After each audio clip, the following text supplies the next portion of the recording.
I'm Mark Golub, and in the news, ongoing controversy and fireworks in the Jewish community, and they seem to be a constant of Jewish life today.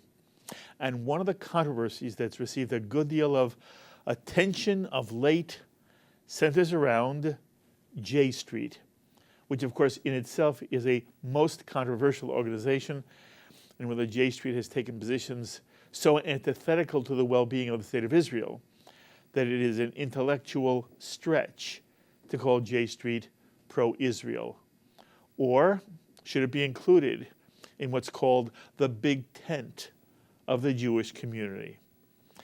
And you may remember that J Street applied for membership in the umbrella organization of American Jewish Life, the Conference of Presidents of Major American Jewish Organizations, and J Street's application was turned down, causing some real verbal dissent and even threats by those on the President's Conference who supported bringing J Street into the formal family of Jewish organizations. And to be fair, while there were voices that opposed the decision of the President's Conference, including that of Abe Foxman, who was then National Director of the ADL, the Anti-Defamation League, and Rabbi Rick Jacobs, President of the Union for Reform Judaism, and Rabbi Jacobs actually threatened to withdraw the URJ and its significant constituency from the President's Conference. There are also many voices in the Jewish community who feel passionately that J Street's statements and actions cross the line and are harmful to the well-being of the State of Israel.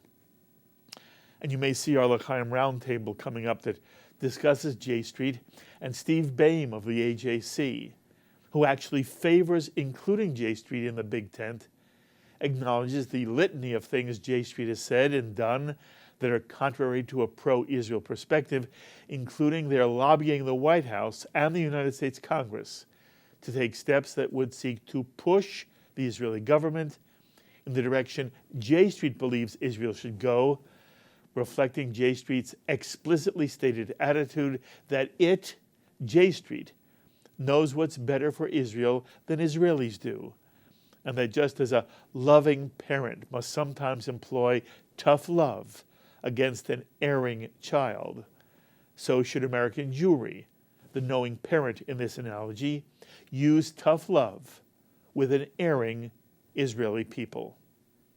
And so there are many in the Jewish community who feel that J Street represents a valid point of view on the Jewish scene, and there are many in the Jewish community who feel that J Street does not merit formal recognition and inclusion in the Jewish mainstream as a pro-Israel organization.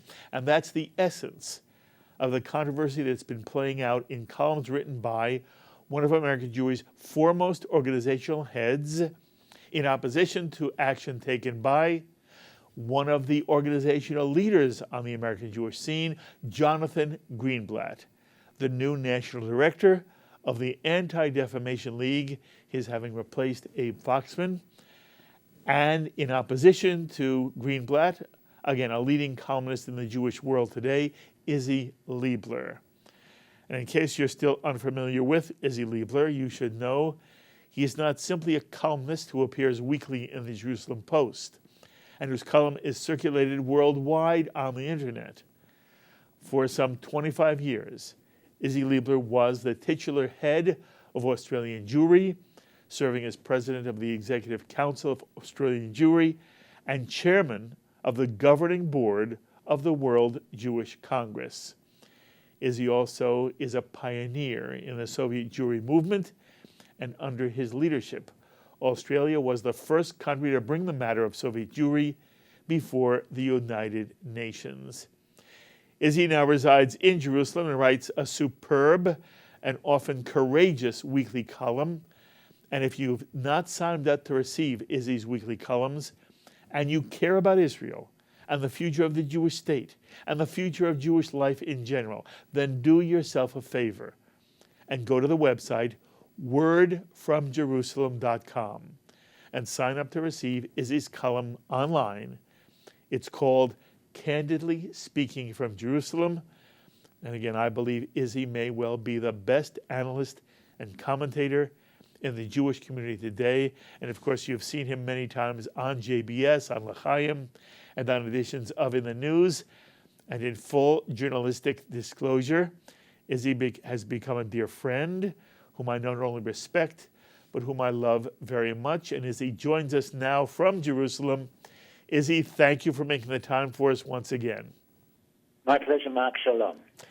All right, Isi, in your columns, you catalog many of J Street's actions, which you believe make it impossible to call it a pro-Israel organization. Let me read just 3 of them. You write that J Street actively raises millions of dollars to fund anti-Israeli congressional candidates. You write that J Street lobbied the White House not to veto a Security Council resolution condemning Israel.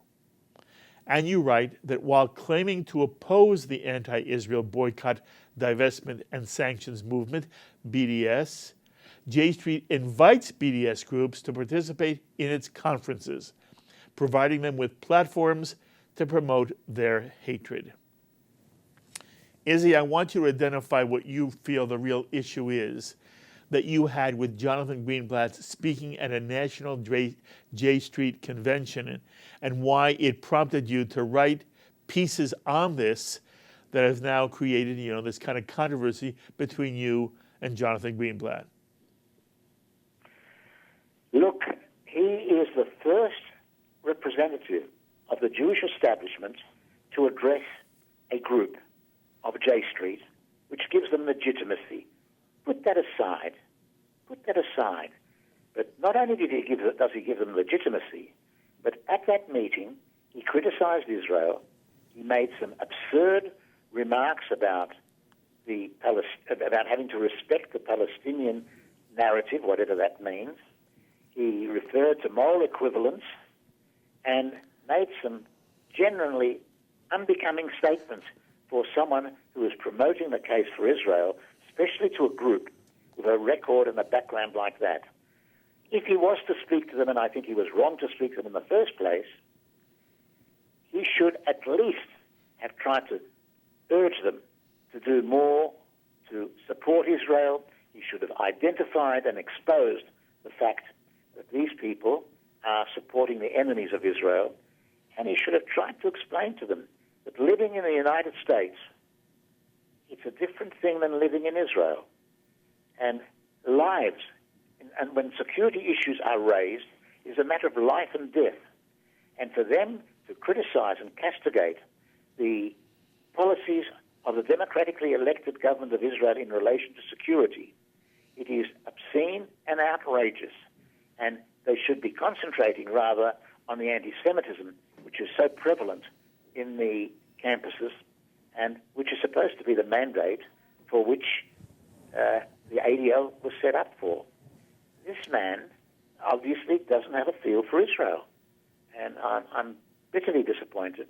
I mean, I had differences with Abe Foxman, but I respected him, and when the chips were down, Abe Foxman, I don't believe, would ever have gone to speak to a group like that and not at least laid down a Zionist in the Jewish line. All he went through lip service that he supports Israel, but what he should have been doing is pressing the case for not engaging in trying to get foreign governments to put pressure on issues that can have a bearing and impact on the life and death of my children, our grandchildren, and that of Israelis. To do that from New York or from any other diaspora community, to my mind, is somewhat obscene. You can support, and we would hope you would support, our efforts to protect ourselves. If you don't, then on issues of security, just either come to Israel and fight the fight here, or keep quiet, because it's our lives that are on the line. And look, J Street reminds me very much of the worst that you can have if you go back to the days of to 1984. There is a real feeling there of chaos. How on earth can you have a situation where people call themselves police, but they will go to the United Nations and cooperate in trying to transform Israel into a war criminal, into war criminals. They were partly responsible and acted as leads to the Goldstone report. These are not people that should be part of the mainstream, because if you're going to make them part of the mainstream and make them part of the big tent, then the whole concept of big tent becomes meaningless. Mm-hmm. It's like bringing in white supremacists. Would you bring in Jewish white supremacists in order to keep the big tent? Well, I say people that are trying to pressure Israel by using foreign forces against us. These people should not be part, they should be marginalized. And unfortunately, in the present context of the United States, the administration is very happy to make use of organizations like that. Mm-hmm. And a body like the ADL should be concentrating on anti-Semitism, not trying to resolve these other issues and getting involved in issues that have nothing whatsoever to do with anti-Semitism. That's not their mandate. And I'm afraid their board, if they are endorsing this, are moving away from what they should be doing. And I hope that pressure from the American Jewish public will bring them back to what their original mandate was, which is to combat anti-Semitism. And believe me, you've got plenty of it, particularly in the campuses, particularly in those areas where Greenblatt was speaking to J Street. Okay, there are a number of things I want to ask you in response to what you've said. By the way, I believe, I want to make sure everybody understands, Eric Yaffe, who was a national leader at the time, he was the head of the URJ, he did address the initial, the first J Street National Convention, so that in essence Greenblatt is the second major Jewish leader. Eric Yaffe was seriously booed at that convention, but I do want to go on record and make sure everybody understands Eric Yaffe did speak at J Street as a major Jewish leader. Look, Isi, how would you answer those who say the Jews who disagree with Israeli policy, they also have a right to have a voice in the Jewish community, and that the formal Jewish community is being discriminatory to its own detriment by denying the J Street and the J Street community, the community that is represented by J Street, a voice, again, in the big tent? How would you answer that? My answer to that is that the big tent is there to support Jews and to support Israel. And if people have differences with the government of Israel, they're entitled to raise those differences within the Jewish community and to the government of Israel. But if they're going to raise those issues and use their position and pretend to be speaking on behalf of the Jewish community and go to foreign governments and get foreign governments to exert pressure on Israel on issues of security, I stress on issues of security, issues of life and death, I say that is outrageous and should not be tolerated. And that's the beginning of the end of the organized Jewish community if they are going to make the big tent envelop people like that. Because it'll go, the next step will be they'll be enveloping BDS, the works. There's no limit. All right. The line has to be drawn on people who disagree with the government of Israel are entitled to have their viewpoints. But if they're going to go and try to promote actions against the government of Israel on an organized political level with foreign governments, that's going beyond what a Jewish community in the diaspora can be expected to do on matters affecting life and death of Israelis. Isi, so far, the President's Conference has decided to accept for membership. One of its members now is the American Movement for Shalom Achshav, Peace Now. There are many who argued at the time against the President's Conference permitting Peace Now to be part of the conference on some of the same grounds that people are opposing J Street. Would you, if you had had... Peace Now have not set up PACs and have not got people like George Soros pouring millions of dollars, and they have not been going to foreign governments and to the United Nations and depicting the Israeli government as war criminals. There's a big difference. Okay. It's important that you have a chance to make that distinction. Difference. Yes. Many times people simply conflate J Street with other peace movements. Your point is J Street has taken actions which separated from some of the other peace movements, correct? Absolutely. Now, J Street is credited for having worked against the BDS movement on college campuses because J Street has credibility among college-age students. Do you give J Street any credit in that regard? No, I believe that they understand that if they are not going to go on record in at least formally opposing BDS, that even the people that are supporting them now would hesitate. But remember, they are also canvassing for a boycott of Israeli settlements, and they're canvassing for that. And they are saying that BDS people should be given the right to debate and discuss these matters on a Jewish platform. And to me, that also crosses red lines. I see in every respect this is an organization which is pernicious and which is doing damage to the Jewish community. I'm not saying that all the people that participate in it are pernicious. If you look at the Cold War, during the Cold War there were a lot of people that supported the peace movement, including very naive, decent people that believed that the peace was something that the Western world was against. America was stood for war, and the Soviet Union stood for peace. These fellow travelers fought very hard, and they learned later on that they're acting as a front for the evil empire that subsequently collapsed.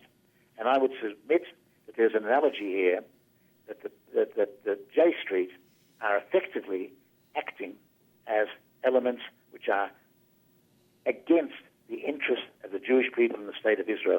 And I think you'll find a consensus of that to a very large extent amongst most Israelis. You know, Jonathan Greenblatt contends, and he wrote a very strong piece in response to your criticism of him.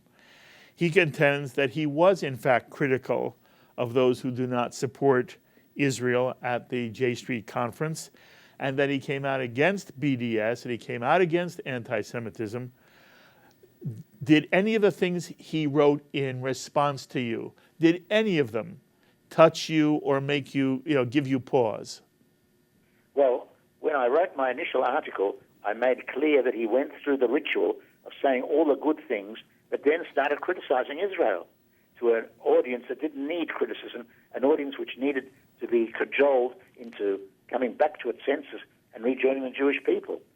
He made some extraordinary statements, and in his reply he said something else which I find absolutely, I can't describe it. He says, whether Leibler likes it or not, J Street graduates will become the Jewish leaders of the future.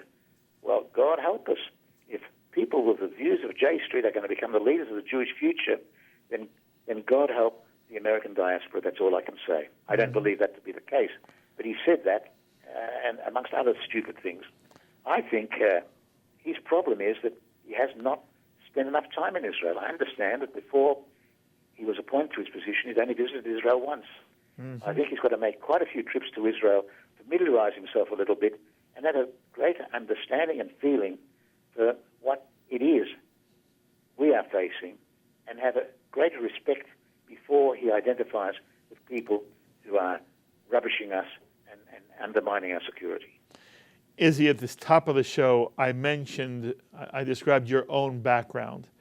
And as a leader of Australian Jewry, coming to Israel as one of the pioneers in the forefront of the Soviet Jewry movement, when you come to America, you meet with all of the major leaders of Jewish organizations. You would meet all the time with Abe Foxman. Have you ever met Jonathan Greenblatt? No. Why do you think Jonathan Greenblatt, again, he's the national head of the ADL, and he comes out of the Obama White House. Why would Jonathan Greenblatt choose to speak to J Street at this point in time? Well, that's the point I'm making. I'm afraid that he is making a political gesture towards the Obama administration, and I would like to believe that his board did not approve, but I'm not sure because his board selected him. And I think they may have known what they were selecting.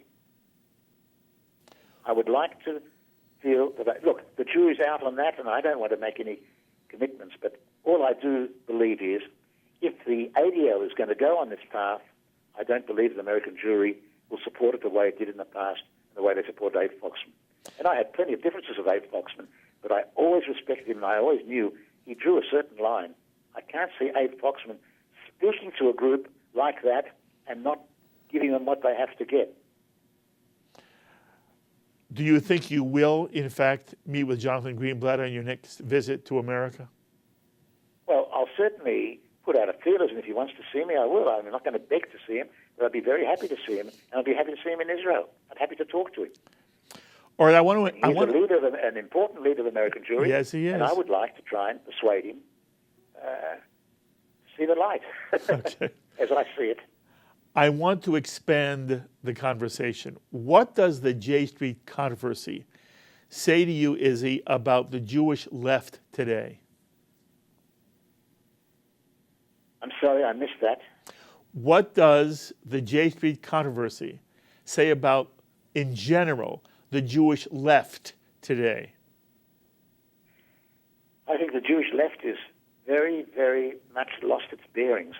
The Jewish left in the past we had a very strong Zionist left, and I'm afraid that a lot of the Zionism has gone from the left, and the left has become lefter, and I'm very, very distressed that the left is joining what I would call the European left image of Israel in a negative sense, and I'm afraid that is getting into parts of the Democratic Party, and I think that the Obama administration has not been very helpful in this context and has actually accelerated these moves. And I think it's terribly important for Zionist leftists and Zionists overall to unite on behalf of Israel and to try to set aside left and right, but to concentrate on the fact that Israel today is standing alone in a sea of barbarism. It is diplomatically isolated. The double standards applied against it are so black and white beyond belief. There's a need to stand by and recognize that we're at a very critical turning point in Jewish history, and that the role of the Jewish diaspora and of Jewish leaders will perhaps be very important in all of this. And if they remain silent or stand aside, history will condemn them. It's remarkable that in America, very few Jewish leaders have spoken up against President Obama, even when he made some terrible statements like moral equivalence and so on. The only one speaking up was Morton Klein of the ZOA. Now, he doesn't represent all of American Jewry. We want to get the broad mainstream in as well. And that's lacking today. And that is either because American Jews are badly led, are frightened, or simply don't have the political nous to do what has to be done. In the past, they were a very, very aggressive organization, but today they remind me more of how they behaved in the 1940s. They seem frightened and fearful and not willing to stand up because there are things being said by the current administration which are terrible and should be replied to in a respectful manner. They don't have to be hysterical, but in a respectful manner. When President Obama announced overnight and sandbagged Netanyahu over the 67 borders at the beginning of his era, there should have been 400,000 Jews outside the White House complaining that indefensible borders is a complete retreat from everything, from 242 and all the other commitments that America and the Western world have given Israel in 1967. But they remain basically silent.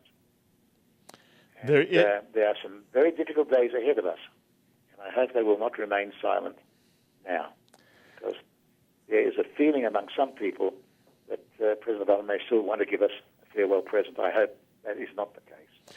There has always been a sense in the American Jewish community that we need bipartisan support for Israel.